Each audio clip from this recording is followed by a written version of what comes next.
Hey Marvel Champions family, welcome back to our Fantastic Fives where we go through 5 aspect cards from every wave. This week, it's going to be a little bit of a downer because we're going to be talking about Galaxy's Most Wanted and the dark times of Marvel Champions. So with that, let's get underway. Alright, welcome to Fantastic Five Faves. I'm going through my 5 favorite aspect cards from each wave, and even though this video is called The Dark Times, it might just be the golden age of aspect design for Marvel Champions. But we're still going to talk about our memories from this time and what Galaxy's Most Wanted really meant and did to the community. So happy anniversary again, 5 years of Marvel Champions, it's official. We are 5 fantastic years old as a community and as a game. Over the next several weeks, we're going to be going through each wave where I talk about my 5 favorite aspect cards that have specific memories for me or that I think are really powerful or should be revisited within the Marvel Champions community. So we're going to go through Galaxy's Most Wanted and Cycle 3. So the highlights from this wave, we got the Galaxy's Most Wanted box. It was hard. Preview for our memories of this box, it was a hard box. People probably have painful memories of Galaxy's Most Wanted, and the heroes sort of felt like they underperformed. Yet nowadays, they're some of the only heroes that I feel like are on par with the X-Men and Mutant waves, so maybe the heroes were just ahead of their time. There were 4 follow-on hero packs: Star-Lord, Gamora, Drax, and Venom. So let's get into our memories from this wave.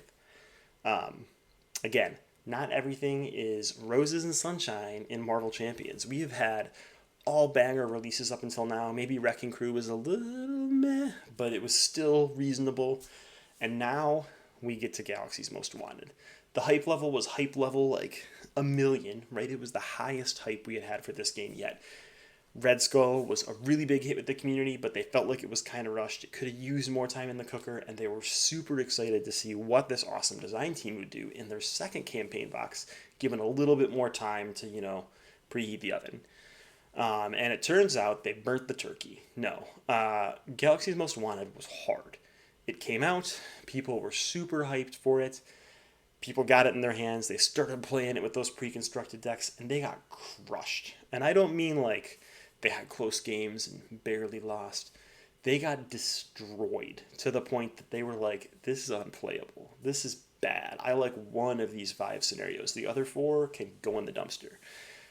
That's pretty bad. Looking back at it, the scenario design was okay. It was pretty abstract and pretty different. We had a minion-heavy scenario in Drang, and people still love it. Let's go Drang gang. We love Drang still. It had 2 scenarios for the collector, one that was sort of a race with thwart, and one that just didn't let you play with nice things. That should be a hint to everyone. Not being able to play with the nice things in your deck is not something we enjoy in Marvel Champions. And then it had 2 incredibly high variance, incredibly hard scenarios. Nebula, where it's just like playing a bad Vegas slot machine. You pull the lever, you get surged on about 50 times, sometimes only 49, and maybe you survive. Not fun. And then you had Ronin that was the same slot machine but with higher stats, slightly less variable. Still not great. People did not enjoy that box or those scenarios pretty much at all. It was pretty much universally disliked.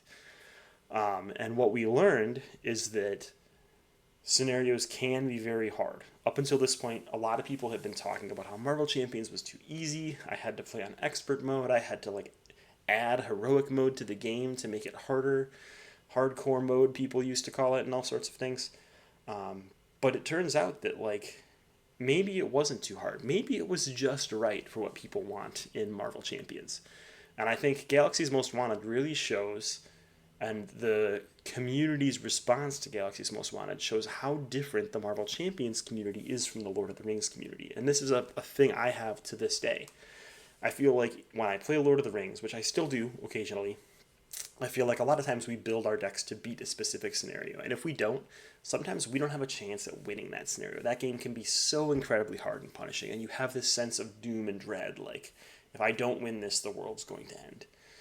Marvel isn't meant to feel like that way, and I don't think the Marvel Champions community enjoys feeling that way. I think instead they like to feel like powerful heroes, like the stars of their story. They're going to come in, save the day, and almost always win, which is not what we got in Galaxy's Most Wanted. That being said, the aspect pool has grown. Even in this wave, it grew tremendously in new ways we hadn't seen before. And I revisit this box from time to time, and it's grown in appreciation for me. I still think those final two scenarios have too much variance for me. They're a little bit too hard for even the current power level heroes and power level aspect cards to handle. But the pool has grown diverse enough that I can build decks to try to target and win those scenarios. And I have confidence that eventually this box won't feel like a breeze, but it'll feel more like a Lord of the Rings cycle where I can build decks to tinker and take down these scenarios. And we don't know what happened with Galaxy's Most Wanted. We don't know if it was last minute card changes. We don't know if it was them trying to correct for the community saying the game was too easy, or if they were just trying to tiptoe around and figure out what does this community like. But I think that it's a very Lord of the Rings style box in a Marvel Champions world. So maybe it belonged more at the end life of the game, and it just happened to fall a little bit early. So scenarios are still bangers to this day. I enjoy even both the collector scenarios nowadays. I still think Nebula and Ronan just aren't for me yet, but someday they will be. That being said, even though there was all this darkness around the scenarios, the heroes that were coming out were fantastic. All 6 heroes had unique designs. They all felt different. They all felt fresh compared to the old Marvel Champions heroes. And to me, that was still very exciting. The aspect design was growing. We weren't seeing stagnant, just pay X to do Y. We got aerial supported cards. We got support for a new team trait in Guardians. We got weapon support in Venom's kit. So there was all sorts of cool things coming out. The scenarios just didn't match the heroes and the aspect pool at that time.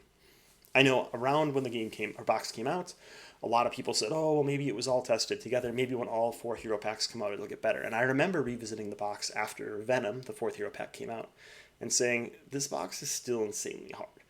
Something doesn't match the aspect pool that is out right now.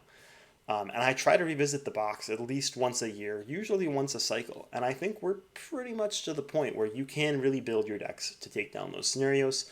So I encourage you to check out that box again, revisit it, and, enjoy the difficulty in retrospect now that you're an expert at Marvel Champions and you have all these tools at your dispense.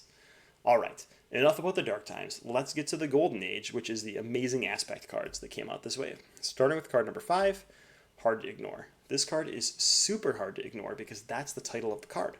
It's a 1-cost upgrade that's skill traded. Hero response: after your hero defends against an attack and takes no damage, exhaust Hard to Ignore, remove 1 threat from the main scheme. This is amazing. Protection players really struggled in solo because they couldn't flip down to draw extra cards. They had to exhaust every turn to defend, so it was really hard to maintain threat and still push damage onto the villain. But this takes care of the threat problem for you. You're no longer getting auto threat, and if you can maintain hero form by taking no damage, all of a sudden all you have to do is figure out how to do a little bit of damage. Bingo bango, you just won as a protection player in solo. This card adds into Unflappable and still is a staple to this day in some of those solo builds that want to focus on defending, which can be a really fun aspect of protection.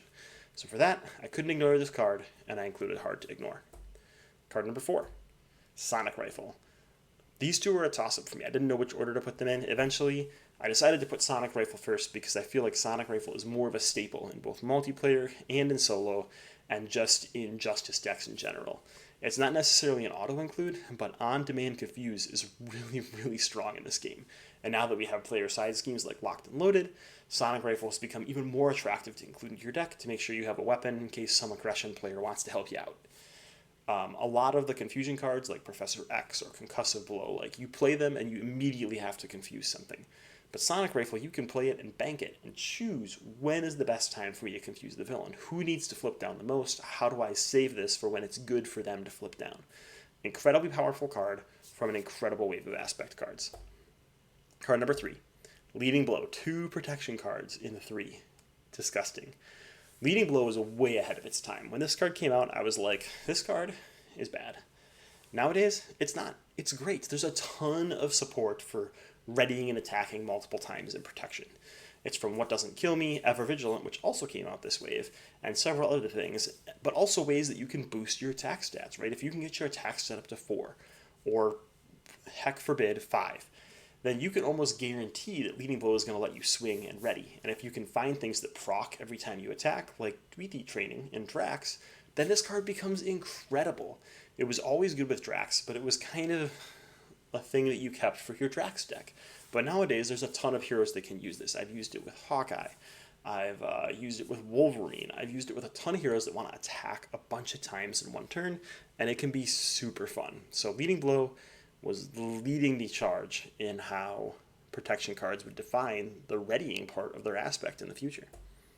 Card number 2, Dive Bomb. I couldn't do this one without getting one of the aerial cards in there. Star-Lord came with a ton of cards that support aerial characters, and this is by far people's favorite. It's mainly because of a card we'll talk about in future weeks, Honed Technique, but Dive Bomb is an incredibly powerful card. Right before this, we had Uppercut, which was pay 3 to do 5. Bad hero card. This is pay 4 to do 7, so like it's still not at the 2-to-1 ratio you'd want to see. Right, Swinging Web Kick is pay 3 to do 8. That'd be lovely. But you also get to do 1 to each other enemy. When we add in Honed Technique, and you get to expand this all by the amount of resources you paid, it becomes incredible. But for now, even now, in this wave, you can do 7 damage and AoE 1. You can wipe out every Ultron drone. You can ping Tough off every character, and that's incredibly powerful. I like that we get these traded cards for specific traits like Aerial and like Mystic and things like that. I just wish we got more. Give us more Avengers cards. Give us more mutant cards that aren't just ridiculously strong mutant allies.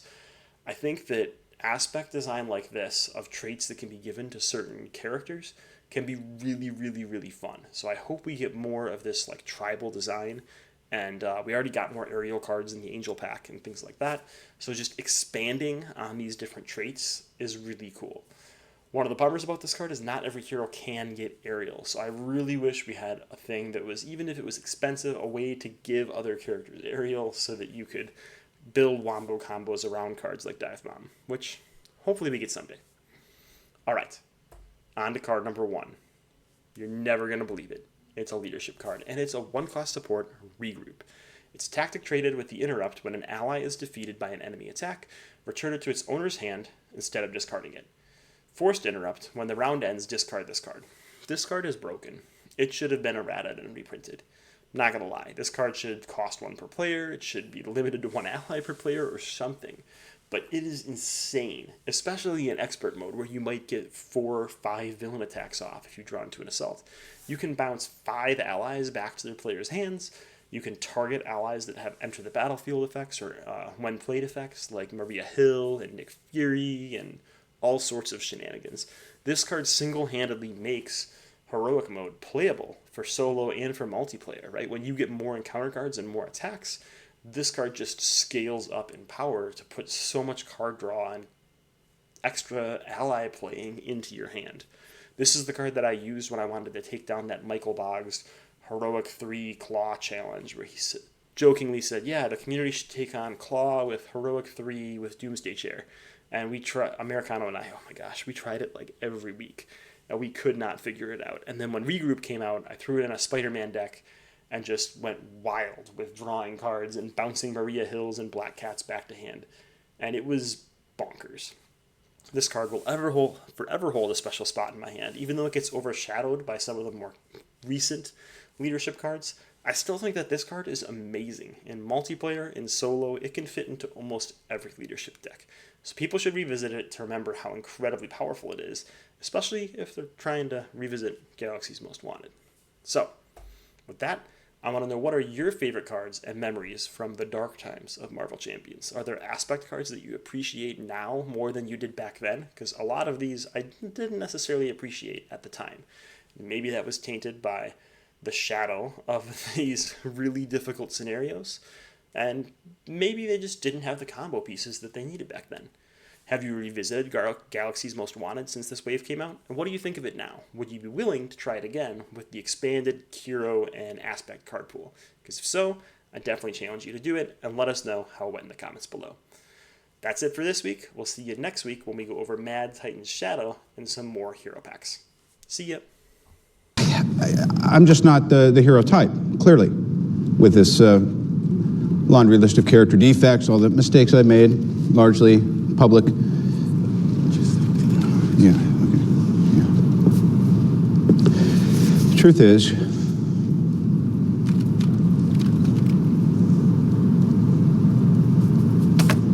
I am subscriber.